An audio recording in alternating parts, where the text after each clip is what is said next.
것을 용서하지 아니하시리라. 아멘. 여러분들 관종이라는 말 들어보셨어요? 저도 약간 관종기가 있는데 이 자신의 존재에 대한 무력감, 그러니까 존재감의 부족이라고 할 수가 있죠. 그래서 스스로 자신의 어떤 존재감을 느낄 수 없기 때문에, 정체성을 찾을 수 없기 때문에 그것을 해소하기 위한 방식으로 다른 사람들의 관심을 갈구하는 그런 병적인 증상을 현대 용어로 관종이다, 그렇게 얘기를 합니다. 어린아이들이 이렇게 부모님이 관심을 주지 않으면은 일부러 컵을 쏟는다든지 막 배가 아픈 척 한다든지 그럴 때 있잖아요. 그래서 관심을 끄는 거죠. 어른이 되어서도 마찬가지입니다. 사람들은 기본적으로 결핍되어 있어요. 모두가 메말라 있습니다. 그래서 사랑이 고프죠. 그래서 누구나 좀 관종기가 있는데 기원전 356년에 고대 그리스에 아르테미스 신전이라는 거대한 신전이 있었는데 이 신전에 불을 지르는 사람이 헤로스트라투스라는 사람이에요. 근데 이 사람을 붙잡아 가지고 왜 불을 질렀느냐 하니까 역사에 자기 이름을 남기고 싶어서 라고 대답을 했다고 해요. 그러니까 사람들에게 그만큼 관심을 받고 싶은 거죠. 남기고 싶은 거예요.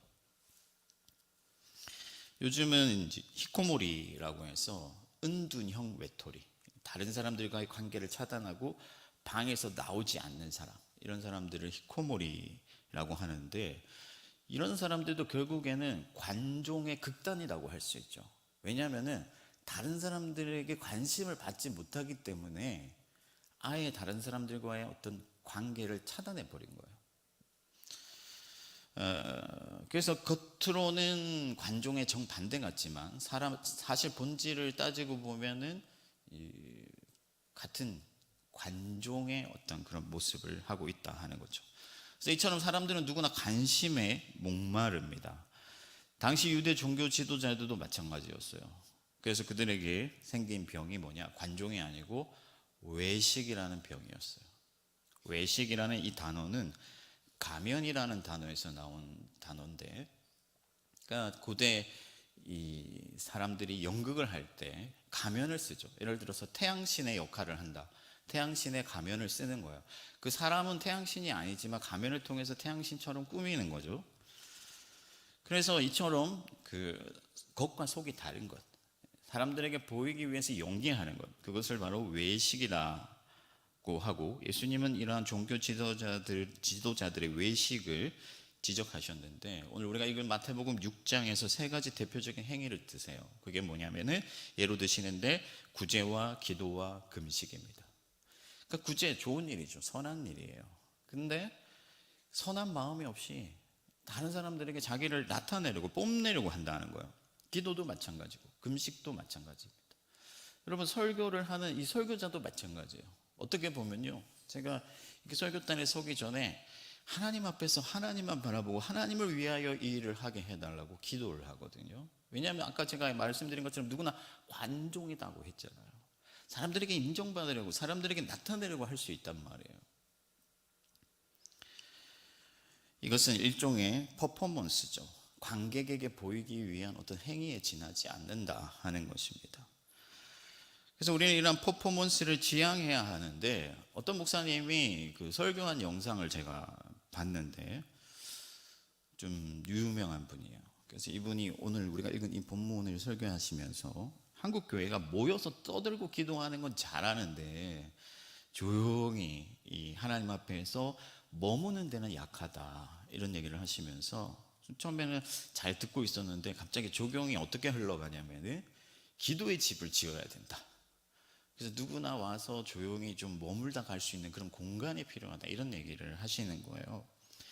물론 그런 공간들이 있으면은 나쁠 게 없죠. 좋겠지만은 과연 주님께서, 예수님께서 우리에게 지금 구조적인 문제에 대해서 말씀을 하고 계시는가? 저는 아니라고 생각해요.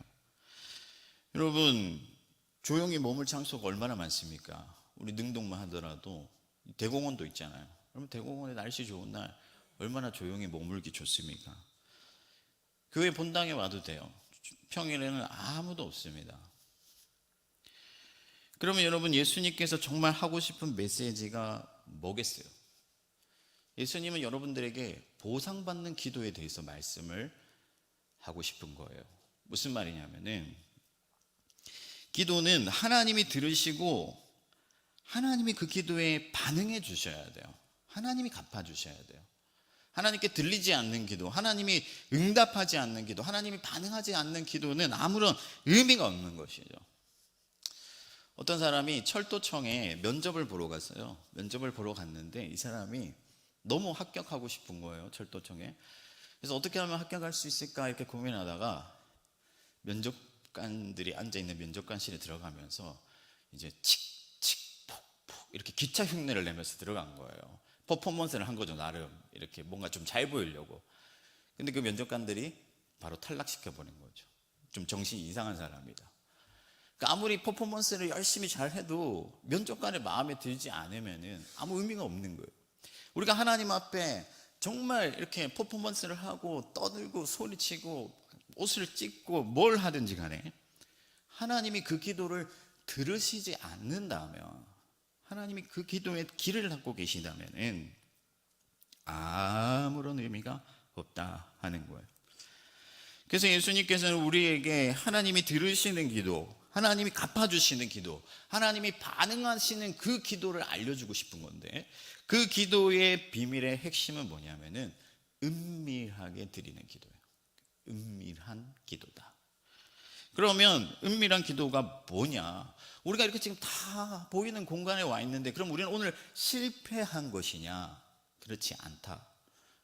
그래서 제가 여러분들에게 은밀한 기도의 특성을 3가지로 정리해서 말씀을 드리려고 합니다. 먼저 첫 번째는 주체성이에요. 주체성, 독립성이라고도 할 수가 있는데, 반대로 하면 어떤 타자성이 없는 거죠. 그러니까 다른 사람들에 의해 강요되거나 이끌리지 않는다 하는 거예요.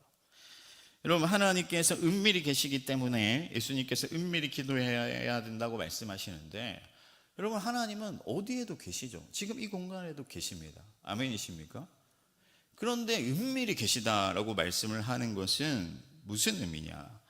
하나님이 독립되어 있다. 하나님이 주체적으로 우리에게 다가오신다. 하나님께서 어떤 사람에게도, 어떤 타인에게도 영향을 받지 않으시고 마치 혼자 계신 것처럼, 비밀리에 혼자 계신 것처럼 우리에게 다가오신다 하는 거예요. 누구에게도 영향받지 않으시고 주체적으로 우리에게 다가오시는데, 오직 여러분 한 사람을 위하여, 여러분 한 분만을 바라보면서 하나님께서 우리에게 다가오신다 하는 거예요. 마치 아무도 없는 것처럼. 그래서 하나님 눈에는 여러분만 보인다 하는 겁니다. 하나님께서 누구에게 잘 보이려고, 하나님이 나는 의의 하나님인 것을 나타내려고 여러분들에게 다가오신 것이 아니라, 여러분 한 사람을 목표로 여러분들의 그 기도의 목소리에 응답하시고자 여러분들에게 다가오신다 하는 거예요. 그래서 여러분들과의 관계에서, 여러분들과의 어떤 대화에서 타자를 다 물리치시고 마치 왕이 신하들을 다 내보내고 독대하는 것처럼 은밀히 여러분들에게 다가오신다는 거예요.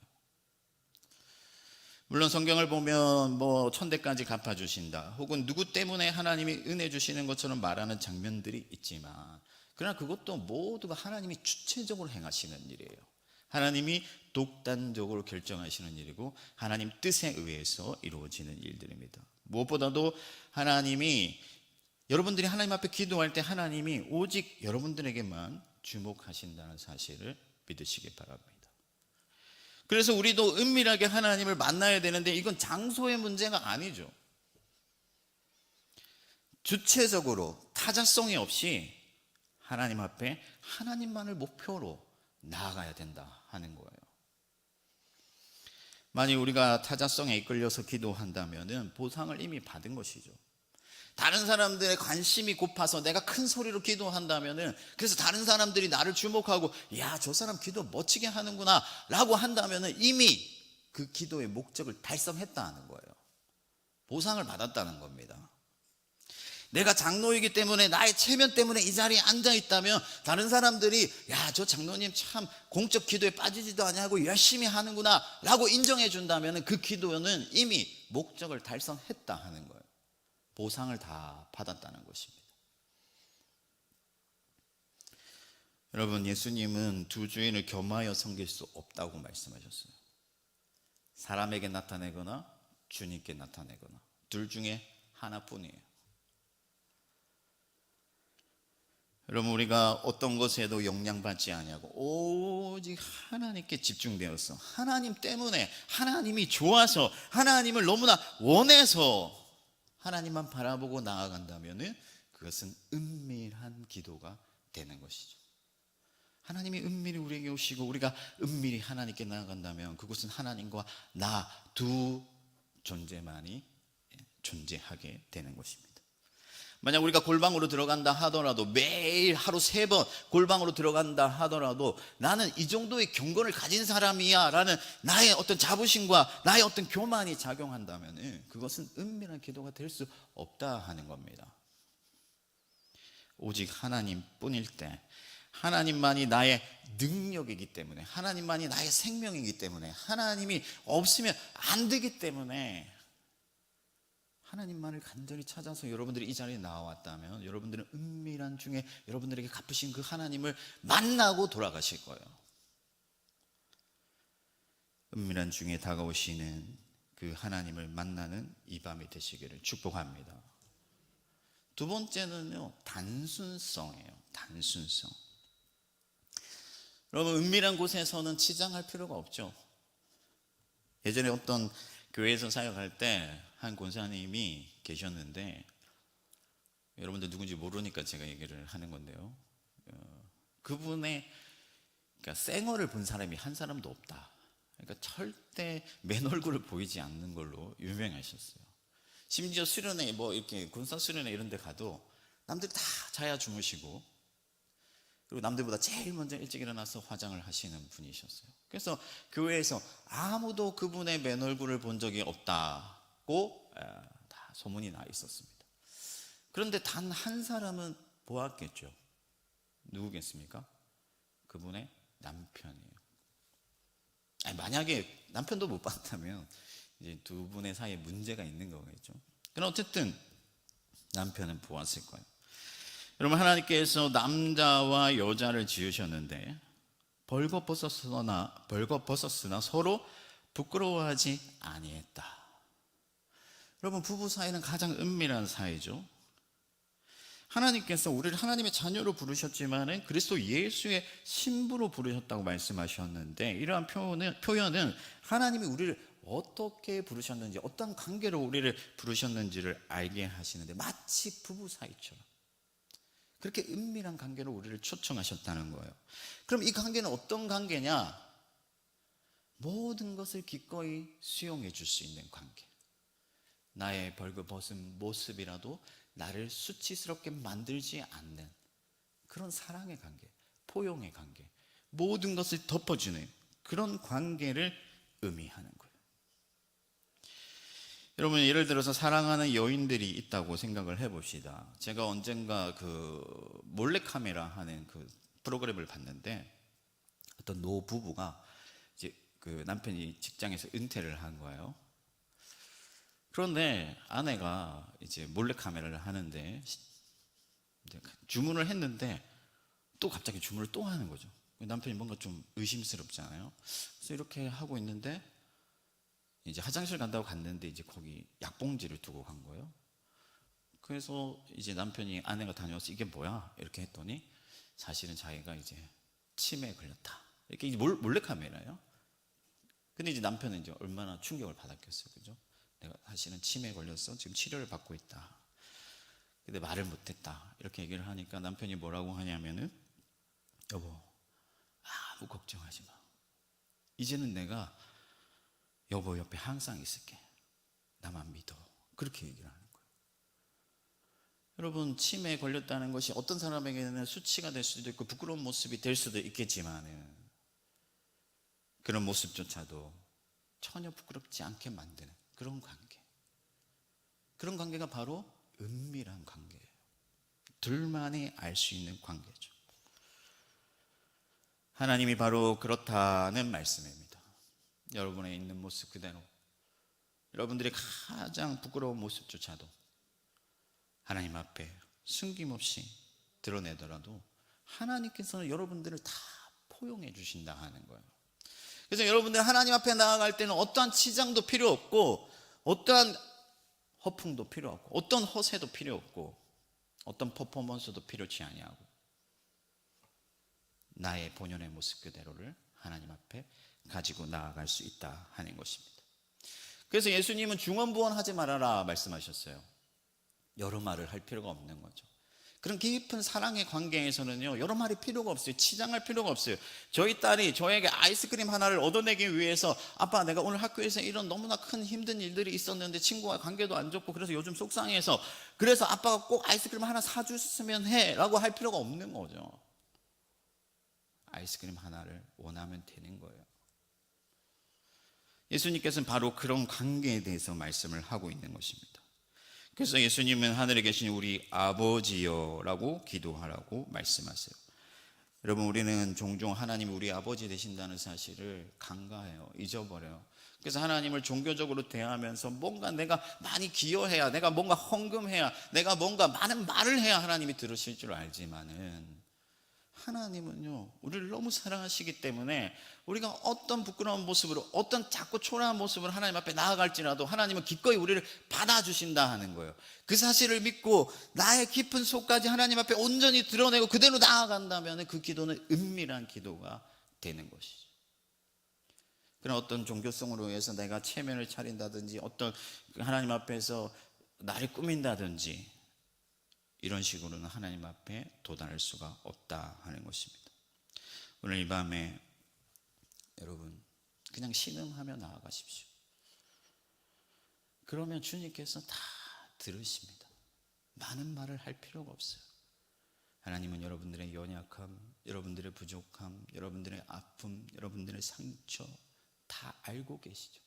그렇지만 여러분들을 받아줄 준비가 되어 있고 여러분들을 기다리고 계시는 우리 하나님이신 줄 믿습니다. 오늘 이 밤에 그러한 은밀한 기도로 하나님과 깊이 교제하시기를 축복합니다. 마지막 세 번째는요, 공유성이에요. 공유성. 은밀한 기도의 특징은 공유성입니다. 여러분, 공유성이라는 것은요, 본래 사회 구성원들에 의해서 공유되는 속성을 말해요. 같은 환경 속에 계속해서 같이 노출되다 보면요, 같은 어떤 문화, 같은 어떤 습관, 패턴들을 보이게 되는데, 이런 것을 사회적 공유성이라고 말을 해요.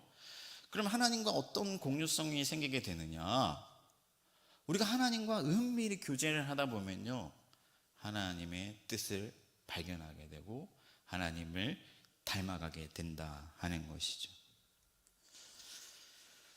하나님과 은밀하게 사적으로 그렇게 많은 시간을 보내고도 하나님의 뜻이 우리 삶에 나타나지 않는다면 그 이유는 뭐겠어요? 여러분, 우리가 금요 기도회, 수요 기도회, 주일 예배 많은 시간들을 하나님과 만나는데도 불구하고 우리 삶에 하나님 닮은 모습이 나타나지 않는 이유가 뭐겠어요? 그것은 우리가 하나님과 은밀히 시간을 보내지 아니하고 여전히 세상 가운데 우리를 노출시키면서 우리가 보고 듣는 것이 다 세상에 있는 것들이고, 그래서 우리 마음이 세상으로 향해 있기 때문에 계속 세상과 공유하는 거예요.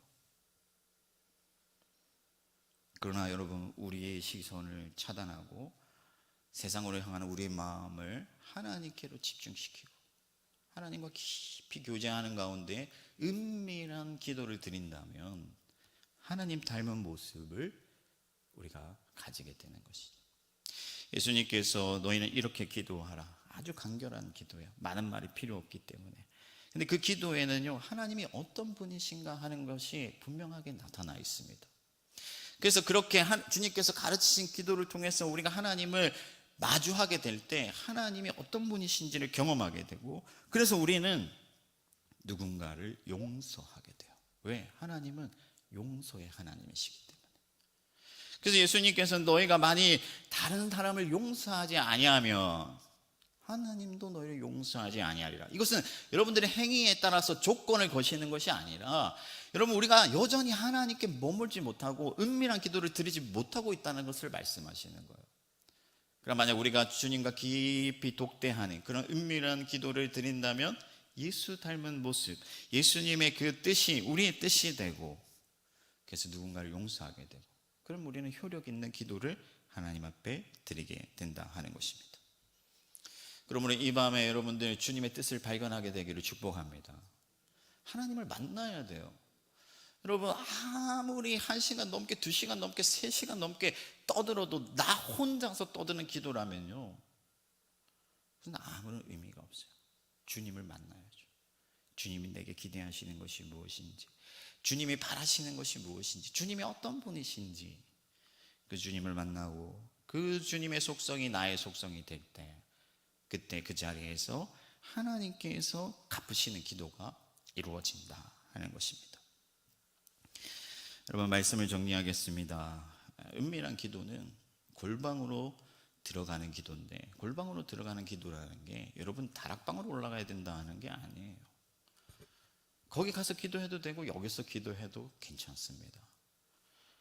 더 잘 되는 환경을 찾아가면 좋겠지만 구조적인 문제, 환경적인 문제가 아니에요. 마음의 동기의 문제죠. 그럼 우리 마음의 동기의 문제를 어떻게 다룰 것인가? 제가 3가지를 말씀드렸습니다. 주체성과 단순성과 공유성이죠. 이 3가지를 잘 기억하시고 은밀한 기도를 통해서 하나님의 보상과 응답을 받으시는 저와 여러분들 되기를 주님의 이름으로 축원합니다. 우리 함께 찬양하고 같이 기도하겠는데, 나 약해 있을 때에도